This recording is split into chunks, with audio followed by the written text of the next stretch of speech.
আপনারা হনুমান চালিসা পাঠ করছেন, কিন্তু তার কোনো উপকার বুঝতে পারছেন না।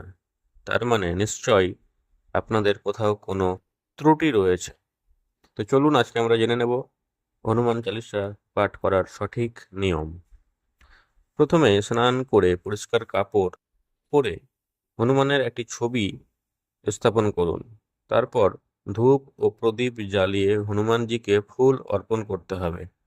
তবে অবশ্যই মনে রাখবেন, প্রদীপটি দেশি ঘি অথবা হনুমানজির প্রিয় তেল, চামেলির তেল দিয়ে প্রদীপটি জ্বালাতে হবে। হনুমান চালিসা পাঠ করার সময় অবশ্যই জোরে জোরে এবং প্রতিটি শব্দ স্পষ্টভাবে উচ্চারণ করতে হবে। প্রত্যেক দিন সূর্য ওঠার আগে অথবা সূর্য ডোবার পর সন্ধেবেলা হনুমান চালিসা পাঠ করতে পারেন।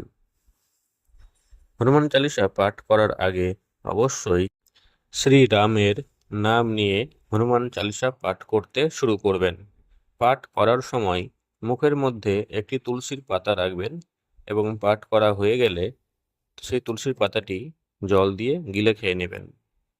আপনারা যদি প্রত্যেক দিন হনুমান চালিসা পাঠ করতে না পারেন, তাহলে অবশ্যই মঙ্গলবার এবং শনিবার এই দুদিন করার চেষ্টা করবেন। এই নিয়মগুলি অনুসরণ করে হনুমান চালিসা পাঠ করলে আপনি হনুমানের আশীর্বাদ পেতে পারেন এবং জীবনে সুখ ও শান্তি লাভ করতে পারেন।